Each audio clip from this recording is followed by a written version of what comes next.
Muy buenas chicos, bienvenidos una vez más a la materia de acupuntura. Soy el doctor Fernando Mayorga y esta vez estaremos continuando con el tema que dejamos inconcluso la vez pasada, que son los principios fundamentales de la medicina tradicional china. Esta vez estaremos hablando acerca de la teoría de los 5 elementos, la teoría de los órganos Sanfu, la teoría del Qi, del Xue y el Jin Yue. Bueno, como subtema 2 tenemos la teoría de los 5 elementos. La teoría de los 5 elementos sostiene que la madera, el fuego, la tierra, el metal y el agua son elementos básicos constituyentes en el mundo material. Entre ellos existe una relación de intergeneración e interinhibición, lo cual determina su constante cambio y movimiento. La medicina tradicional china usa esta teoría para clasificar en diversas categorías los fenómenos naturales, la mayoría de órganos, tejidos, emociones humanas, e interpreta la relación entre la fisiopatología del cuerpo humano y el medio ambiente natural, aplicando cada una de estas clasificaciones las leyes de intergeneración, interdominancia, exceso de dominancia y contradominancia. Estas, las cuales se las estaré explicando más adelante. Cada elemento tiene su correspondencia con un órgano en el cuerpo, una víscera, una emoción, una secreción, una expresión, un sentido, un fruto, un color, un sabor, un cereal, un animal, un mineral, un planeta, una estación y un punto cardinal del mapa. Tenemos que los 5 elementos, tenemos la madera, su órgano San, que es un órgano sólido, es el hígado, su órgano Fu, o sea, su órgano hueco es la vesícula, su sentido es el ojo, su tejido es el tendón, la emoción es la ira, la gestación es la primavera, el crecimiento y el desarrollo es la germinación. Para el elemento fuego, su órgano San es el corazón, su órgano Fu es el intestino delgado, su sentido es la lengua, su tejido son los vasos, la emoción es la alegría, la estación el verano y el crecimiento y desarrollo es el crecimiento. El elemento tierra posee como órgano San al vaso, como órgano Fu al estómago, como sentido a la boca, como su tejido los músculos, como la emoción a la ansiedad, a la estación el verano tardío, el crecimiento y el desarrollo de la transformación. Del elemento metal tenemos que el pulmón es su órgano San, el intestino grueso su órgano Fu, la nariz es su sentido, su tejido es la piel y el pelo, su emoción es la melancolía, su estación el otoño y el crecimiento y desarrollo es la cosecha. Para el elemento agua, el riñón es su órgano San, su órgano Fu es la vejiga, su sentido son orejas, su tejido son los huesos, su emoción es el pánico y el miedo, la estación es el invierno, el crecimiento y el desarrollo es el almacenamiento.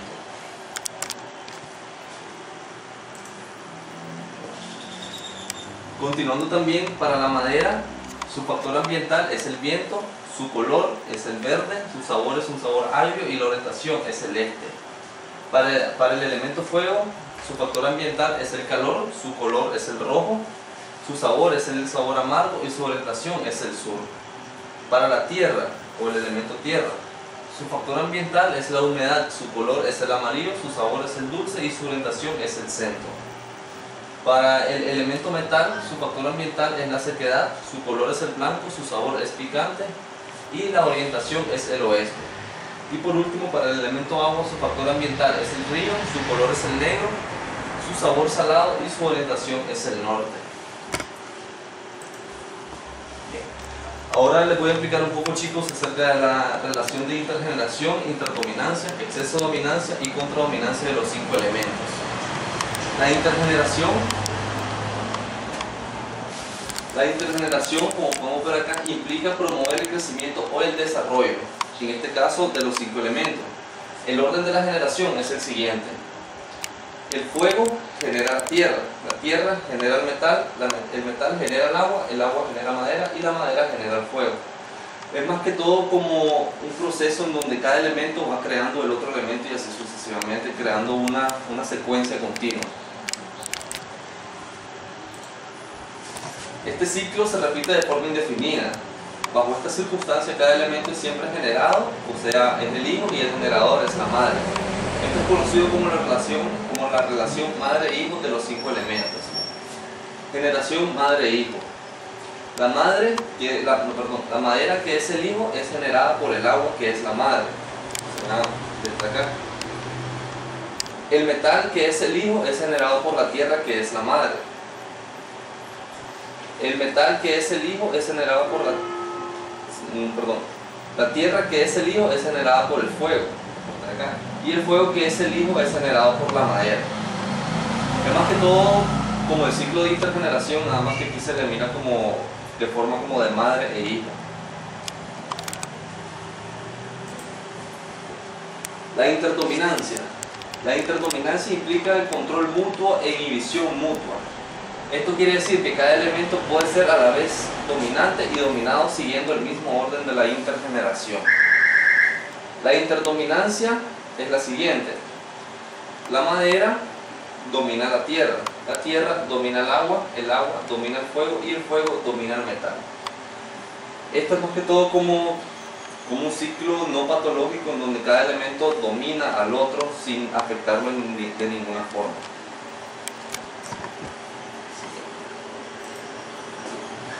El exceso de dominancia y contradominancia. El exceso de dominancia es como el lanzamiento de un ataque cuando la contraparte está débil. Esto quiere decir que el exceso de dominancia es más que todo como cuando nuestro sistema inmune está débil, estamos propensos a los factores externos a que nos ataquen, o a los virus, a las bacterias, etc. Es más o menos así. Clínicamente se le denominaría interdominancia, pero en este caso no es así. ¿Por qué no es así? Porque la dominancia o la interdominancia es más que todo un ciclo no patológico de los 5 elementos. Pero el exceso de dominancia ya se le denomina algo patológico en donde un elemento domina de forma excesiva al otro, perjudicándolo. La contradominancia implica el atropello y es el orden justamente puesto en la interdominancia. En cambio, la insuficiencia del elemento madera causa un exceso de dominancia del metal hacia la madera y una contradominancia de la tierra hacia la madera. Bueno, aquí está el ciclo de los 5 elementos. Les voy a explicar cómo es el exceso de dominancia. El exceso de dominancia implica lo siguiente. Cuando el elemento madera está en exceso, ocurre lo siguiente. Va a provocar un exceso de dominancia contra el elemento tierra, o sea que lo va a estar perjudicando, lo va a estar afectando, y va a provocar una contradominancia contra el elemento que lo domina a él, que es el metal. Acá. Como pueden ver, bueno, aquí está la raya. Esta sería la contradominancia. En el caso de que, y así pasa con otro elemento, en el caso del elemento fuego que esté en exceso, este va a provocar una contradominancia contra el elemento metal, o sea que lo va a perjudicar de una manera ya patológica, y va a estar en contradominancia contra el elemento que lo domina, que es el agua. Así pasa con los demás. Cuando en el caso de que la tierra esté en exceso, la tierra va a provocar una contradominancia contra el agua y va a provocar un exceso de dominancia contra el agua y va a provocar una contradominancia contra el elemento madera. En el caso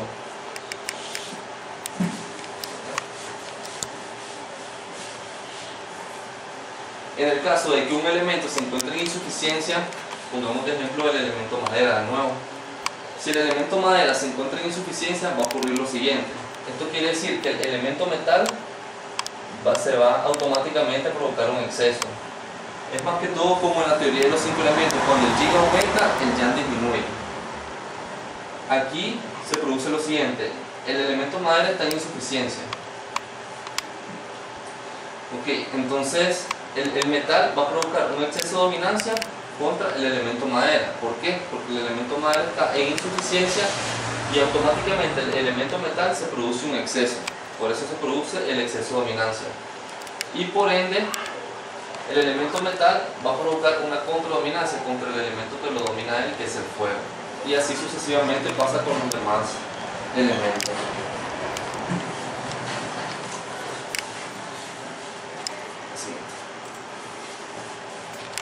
Este es otro ejemplo, pero acá en el cuadro anterior, como pudieron ver, cada elemento posee su órgano.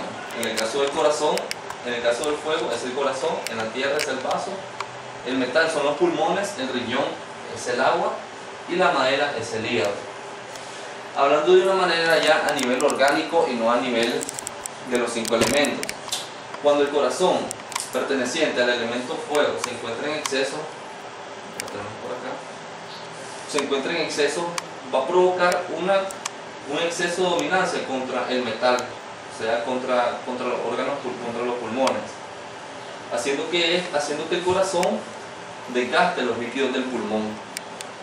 Entonces, como el corazón se encuentra en exceso, va a provocar una contradominancia contra los riñones, haciendo que los riñones no produzcan líquido para abastecer a lo que es el pulmón.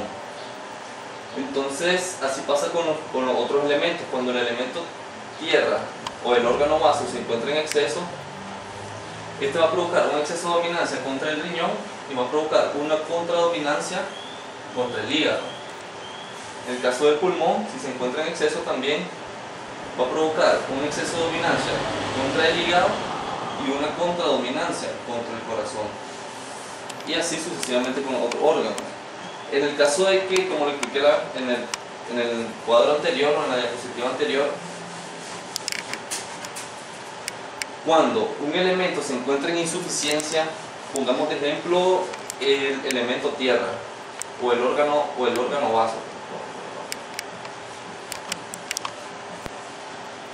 vaso, este se encuentra en insuficiencia.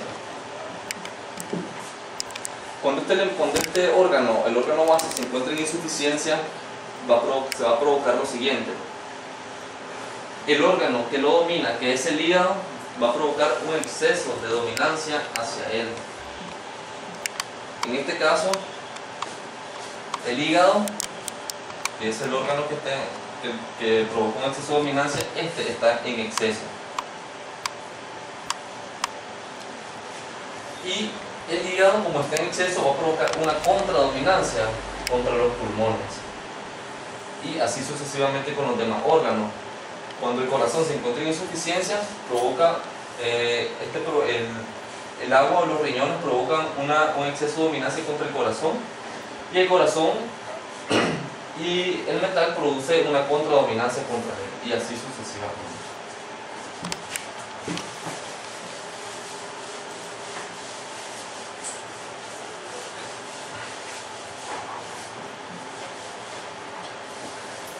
Ahora vamos a hablar, chicos, del subtema número 3, que son los órganos Sanfu.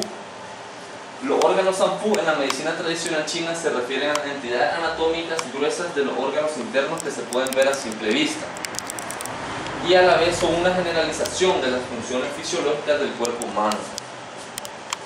Como podemos ver en el cuadro, tenemos la división de los órganos San, que son los órganos sólidos, y los órganos Fu, que son los órganos huecos, o son las vísceras huecas. Los órganos San tenemos que son el corazón, el hígado, el vaso, el pulmón, el riñón y el pericardio. Y los órganos Fu tenemos que son el intestino delgado, la vesícula biliar, el estómago, el intestino grueso, la vejiga y el sangrado. Aquí en este cuadro la función de los órganos San es muy distinta a la función de los órganos Fu, pero ¿cuál es la cuestión acá? Que estos órganos se complementan, uno hace que funcione el otro y el otro hace que funcione el otro, y así sucesivamente. Estas abreviaciones que pueden ver por acá, estas son las abreviaciones que se utilizan en la acupuntura o en los meridianos para nombrar los puntos. Por ejemplo, intestino delgado 4, intestino delgado 5, vesícula biliar 34, etc. Son las abreviaciones del nombre, o sea, intestino delgado, y así sucesivamente con corazón, hígado, vaso, pulmón, riñón, pericardio, para que más o menos la vayan entendiendo. Aquí está el ciclo del órgano Sanfu. Tenemos el riñón, el vaso, la vesícula biliar, el hígado, el intestino grueso, el corazón, el estómago, el intestino delgado, el pulmón y la vejiga. Tenemos el ciclo del órgano Sanfu.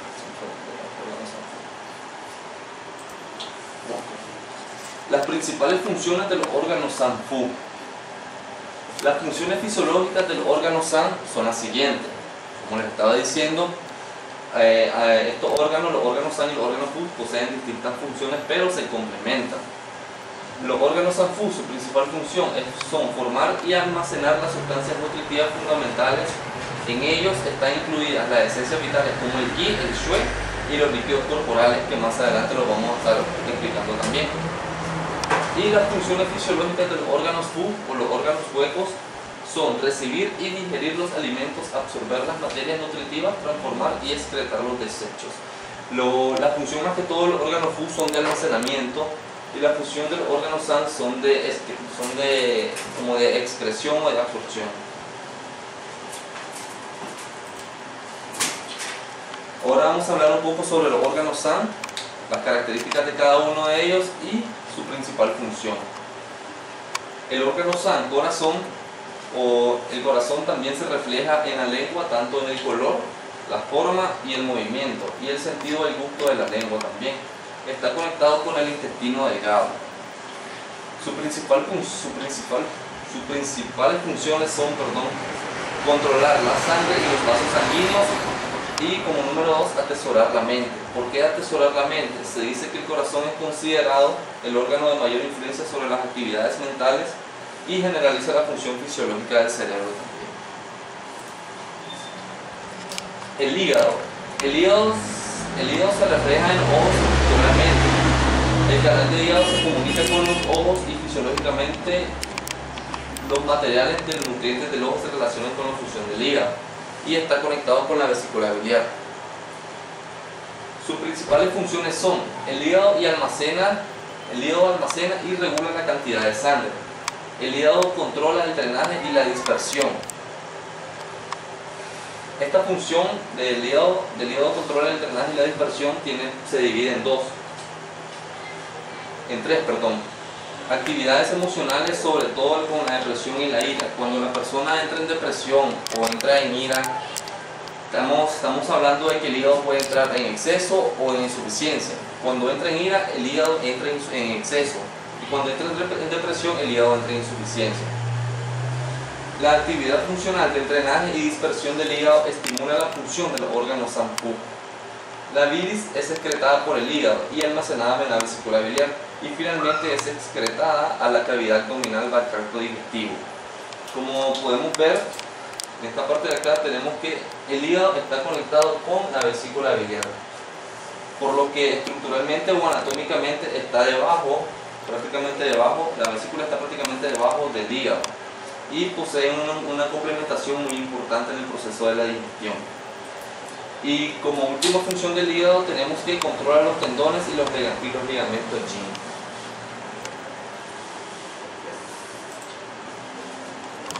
Dentro de las funciones del vaso, o las características del vaso, el vaso se refleja en la boca, y este entra en coordinación funcional para recibir, transportar y transformar los alimentos, y este se comunica con el estómago. Sus principales funciones son controlar el transporte y la transformación. Esta está relacionada con la alimentación y la absorción de los nutrientes de los alimentos que caen al tracto intestinal. Controlar la sangre. El vaso tiene la función de controlar la circulación de la sangre dentro de los vasos, impidiendo la extravasación. Impidiendo la extravasación quiere decir de que aquí los vasos, el vaso controla la sangre e impide que haya una hemorragia o haya algún exceso de circulación, provocando alguna patología. Y como número 3 tenemos que controlar los músculos, debido a que su función de transporte y transformación del vaso es necesaria para mantenerlos fuertes y nutrirlos, y así mantener la resistencia muscular de estos. El pulmón. Las características del pulmón: su canal se comunica con el intestino grueso. Se refleja en la nariz, por lo que es puerta de entrada y salida del aire. Sus principales funciones son controlar el ki y la respiración. Inhala el ki puro de la naturaleza para mantener las funciones del organismo, y expulsa el ki turbio a través de la expiración. O sea, cuando nosotros inhalamos el aire, absorbemos todo lo que es el ki puro de la naturaleza o el aire puro de la naturaleza, haciendo que nuestros pulmones se nutran, y así sucesivamente, haciendo que nuestro cuerpo elimine todo organismo o toda toxina mala que tengamos. Y al momento de expulsar el aire, hacemos que el ki turbio o el ki que está contaminado ya dentro de nuestro cuerpo se expulse, y así quedar libre de esto. Comunicar y regular las vías de los líquidos. Controlar la piel y el vello. El pulmón puede darle brillo y humedad a la piel. De esta función, el pulmón depende también de que el pelo sea abundante y saludable y que la apertura y los cierres de los poros sean normales.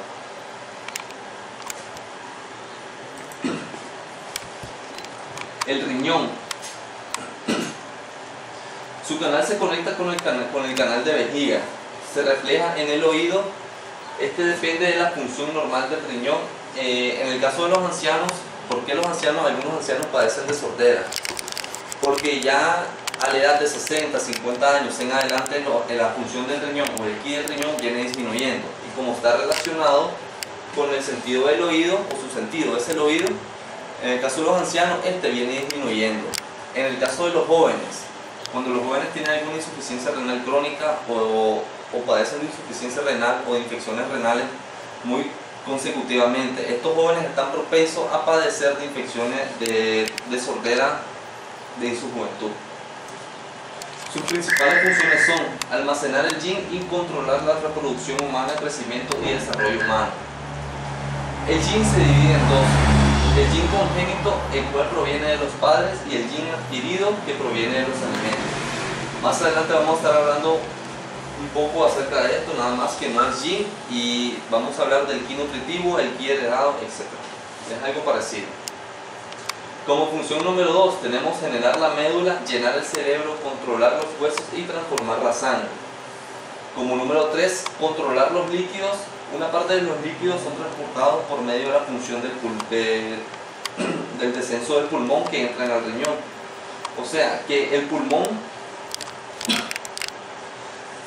hace que los líquidos se transporten al riñón, y el riñón hace que los líquidos se transporten a la vejiga y así sucesivamente, convirtiéndolos en orinas para luego ser excretados. Como número 4 tenemos captar el ki. El riñón tenemos que recibe y capta el ki.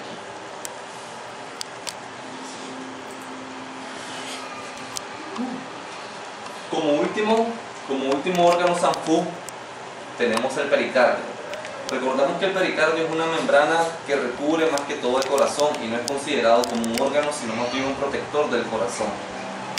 Como tenemos acá, se comunica con el sanjiao, que tampoco es otro órgano, que más adelante lo vamos a ver. El sanjiao pertenece a los órganos Fu, y el pericardio tiene la función de proteger al corazón, pero no es un órgano aislado, como ya lo dije anteriormente. Dentro de los órganos Fu y sus funciones tenemos que el intestino delgado se conecta con el corazón. Su principal función es digerir y absorber y transportar los restos alimenticios. La vesícula biliar está ligado con el canal de hígado y su canal también. Sus principales funciones son almacenar y excretar continuamente las bilis a los intestinos para ayudar a la digestión. Esta función se relaciona con la función de drenaje y dispersión del hígado. Ahora tenemos el estómago y el intestino grueso. El estómago, como antes habíamos dicho, que los órganos San, el estómago se comunica con el canal de vasopáncreas o el canal de vaso. Su principal función es recibir los alimentos y realizar el primer paso de la digestión. O sea, almacenarlos temporalmente, descomponerlos hasta formar el bolo alimenticio y después pasarlos al intestino delgado. En la medicina tradicional china, el estómago y el vaso son los órganos que mantienen la vida después del nacimiento. En el caso del intestino grueso, se comunica con el canal del pulmón.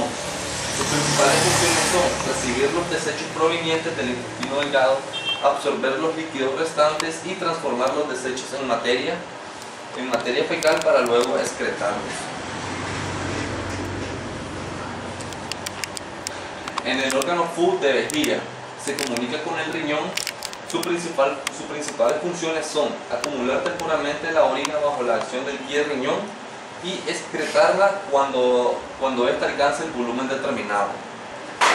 En el canal de sanjiao, anteriormente habíamos dicho que no era un órgano sanjiao al igual que pericardio. Se comunica con el canal de pericardio. Sanjiao no es un órgano, sino una generalización de diferentes funciones del órgano Sanfu de acuerdo a la ubicación en el interior del cuerpo. Por lo tanto, el sanjiao se divide en tres.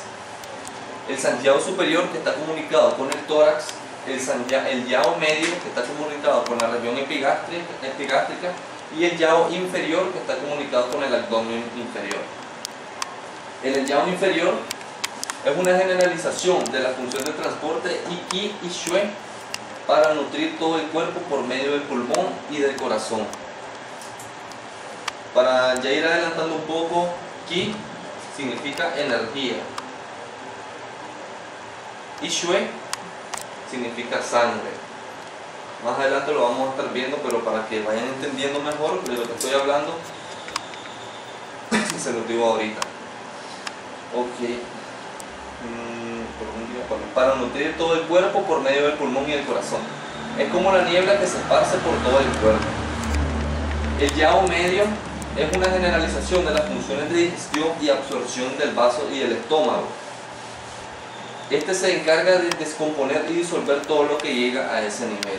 Como anteriormente habíamos dicho que una de las funciones del estómago era descomponer, almacenar y todos los alimentos hasta convertirlos en bolo alimenticio para luego pasarlos al intestino delgado y excretarlos. En el yao inferior es una generalización de las funciones de regulación del metabolismo del agua, del metabolismo del agua y del almacenamiento y excreción de la orina, del riñón, de la vejiga y de la vejiga.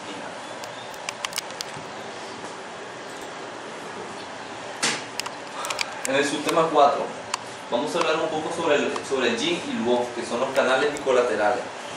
Esto es muy importante dentro de la medicina tradicional china, ya que cuando entremos al tema de los puntos y meridianos, nos vamos a dar cuenta que además de los meridianos convencionales existen otros meridianos que están dentro del cuerpo, pero que no son mencionables al momento de aplicarlos en el tratamiento de las patologías. Los canales y colaterales se distribuyen por todo el cuerpo, que relacionan internamente los órganos Sanfu y externamente los diversos tejidos y órganos, formando así un todo integral. Los yin son troncos que pertenecen a los órganos Sanfu respectivos, mientras los lu o los puntos lu son ramas de yin y se distribuyen por todo el cuerpo.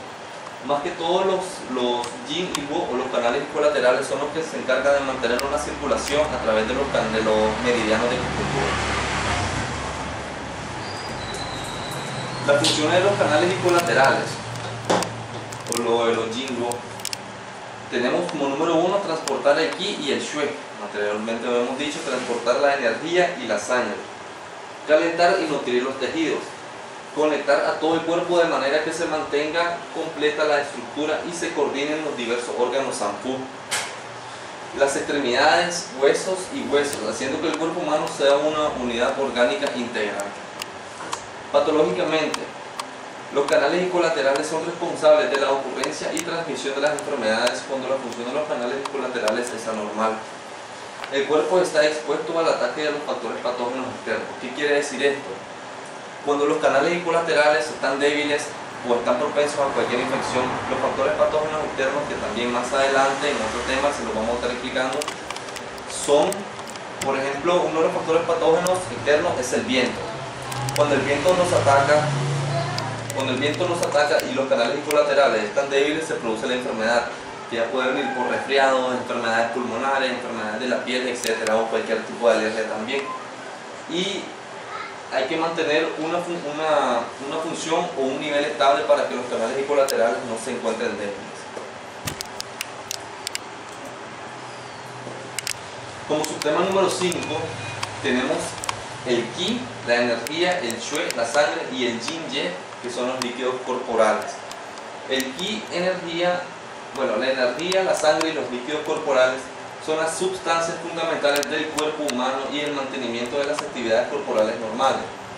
La presencia y la acción de estas se reflejan en la función de los demás órganos y tejidos. La energía, la sangre y los líquidos corporales, junto con los órganos Sanfu, los canales colaterales, constituyen la teoría básica de la fisiología en la medicina tradicional china. O sea que nosotros tenemos que lograr entender todas las teorías acerca del Qi, del Chue, del Yin Yue, de la teoría de los órganos Sampu e incluso de los 5 elementos para lograr darle un diagnóstico exacto al paciente acerca del padecimiento que él tiene. Y así también consecutivamente darle un tratamiento efectivo a través de los meridianos de acupuntura.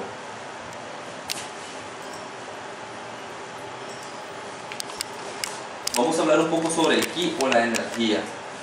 ¿Qué es el Qi?